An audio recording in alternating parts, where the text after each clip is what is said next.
बहुत हमारे सुपरस्टार गायक कलाकार मेरे टाइगर चंदन यादव जी के लिए एक बार जोरदार ताली बजनी चाहिए। कलाकारों का मनोबल बढ़ाइए। मंच पर मंचा सिंह, हमारे अनिल दीवाना जी, हमारे श्याम जी, दुलरुआ भाई धीरज धाकड़ जी और मामा जी आइल बड़े तहे दिल से अभिनंदन। और मेरा अनबान शान दुलरुआ भाई जिनके प्यार के कायल रहते हैं टिऊ ठाकुर जी, धर्मेंद्र धड़कन जी और रंजीत भैया का पूरा टीम लागल बा। एक बार जोरदार ताली बजा के जाए सरकार। कहा जाता है कि हो नहीं चाहे तो कुछ हो नहीं सकता, हो नहीं चाहे तो कुछ हो नहीं सकता, गुले गुलजार में फूल खिल नहीं सकता।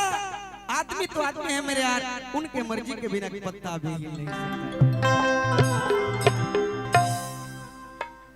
मीडिया जो चैनल चलाओ तो भाई सब कोई के अभिनंदन तहे से। संतोष भैया भी बड़े बनवासी फिल्म से, रामजी सिंह भाई भी, प्रेम बाबू, जितने कलाकार हैं मैं चाहूंगा कि आप लोग भी मंच पर विराजमान होते हैं। दिल से अभिनंदन स्वागत। जौना उपलक्ष्य में हम लोग आए हैं कार्यक्रम आज महातारी के चरण में, दादी के चरण में स्पर्श प्रणाम। जौना दादी फुलवारी के संजोग के बना के और चंदन यादव जी के पूरा टीम खाते एक बार थपड़ी बजा ताली बजा दे।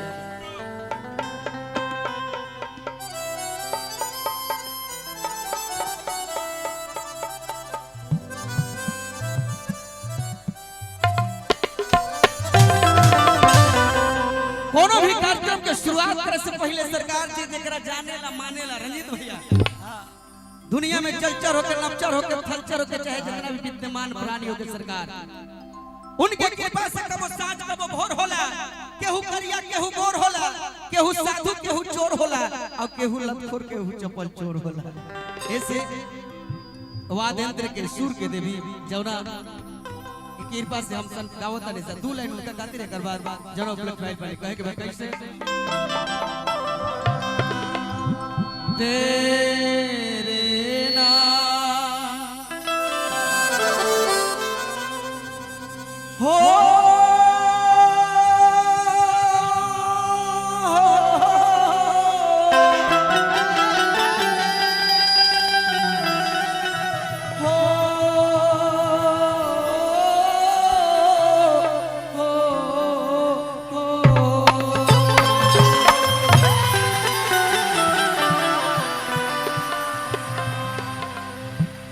जय ब्रह्मदेवी चामुंडे।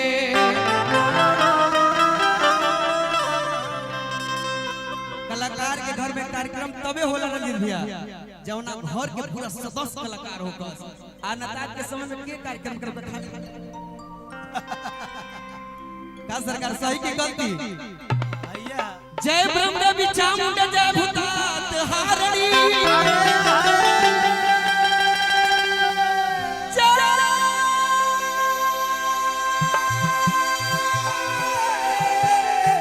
सर्वगते देवी काल रात्रि नमस्तुते। बहुत पुराना लय बा, माई बहन लोग भाई बहन जितना जुटल बा दोनों आदमी सब कैसे ही जयकार होत रहे।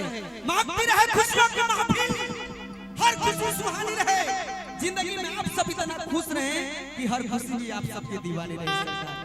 और कहे के भाई कैसे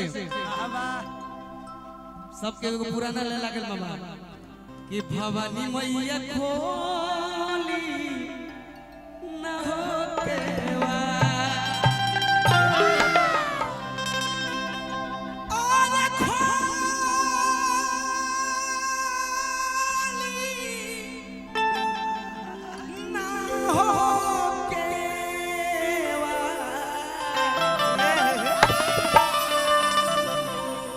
जगदम्बा मैया खोली न हो केवा। एकरे के कंपोज करल गई कैसे फेरी दे तू कबो हमरो नयन मैया, पाक दर्शन जीवन हो जाए हमरो धन मैया। कि आस लगा के दुआरा पर हो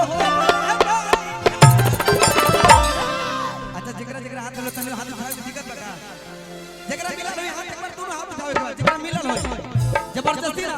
बोल सच्चा दरबार की सिया